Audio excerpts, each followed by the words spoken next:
Kumily police സ്റ്റേഷനിൽ പരാതിക്കാരിയോടൊപ്പം എത്തിയ വനിതാ പഞ്ചായത്ത് അംഗത്തോടും ഭർത്താവിനോടും എസ്ഐ അപമര്യാദയായി പെരുമാറിയ സംഭവത്തിൽ പ്രതിഷേധിച്ച് കോൺഗ്രസ് കുമളി മണ്ഡലം കമ്മിറ്റിയുടെ നേതൃത്വത്തിൽ നാളെ കുമളി പോലീസ് സ്റ്റേഷനിലേക്ക് മാർച്ച് നടത്തും. കുമളി പഞ്ചായത്ത് അംഗം ജയാമോളോടും ഭർത്താവ് മനോജിനോടുമാണ് കുമളി എസ്ഐ ജെഫി ജോർജ് അപമര്യാദയായി പെരുമാറിയതായി ആരോപണമുയരുന്നത്. കുമളി പത്തുമുറിയിൽ പ്രവർത്തിക്കുന്ന ഹോം സ്റ്റേ ഉടമയുടെ മകൻ യുവതിയോട് മോശമായി പെരുമാറിയെന്ന വിവരം ലഭിച്ച പഞ്ചായത്ത് അംഗം ജയമോൾ ഭർത്താവിനെയും കൂട്ടി സംഭവ സ്ഥലത്തേക്ക് പോയി.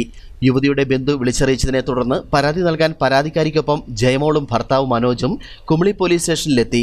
മഫ്തിയിലായിരുന്ന എസ്ഐ ജെഫി വനിതാ പോലീസിന്റെ അഭാവത്തിൽ പരാതിക്കാരിക്ക് ബുദ്ധിമുട്ടുണ്ടാകുന്ന തരത്തിൽ ചോദ്യം ചെയ്ത് യുവതിയിൽ നിന്ന് പരാതിയില്ലെന്ന് എഴുതിവാങ്ങാൻ ശ്രമിച്ചു എന്നാണ് ആരോപണം. ഇത് ചോദ്യം ചെയ്തതോടെ പഞ്ചായത്ത് അംഗത്തെയും ഭർത്താവിനെയും എസ്ഐ പോലീസ് സ്റ്റേഷനിൽ നിന്നും അപമാനിച്ച് ഇറക്കിവിട്ടു. ഇതിനെതിരെ ജയാമോൾ മുഖ്യമന്ത്രിക്കും ഉന്നത പോലീസ് ഉദ്യോഗസ്ഥർക്കും പരാതി നൽകിയിരുന്നു. എന്നാൽ എസ്ഐക്കെതിരെ അച്ചടക്ക നടപടി സ്വീകരിക്കാത്തതിൽ പ്രതിഷേധിച്ചാണ് കോൺഗ്രസ് സമരരംഗത്ത് എത്തിയിരിക്കുന്നത്. മണ്ഡലം പ്രസിഡന്റ് പി റഹീം അധ്യക്ഷത വഹിക്കുന്ന യോഗം KPCC അംഗം EM അഗസ്തി ഉദ്ഘാടനം ചെയ്യും.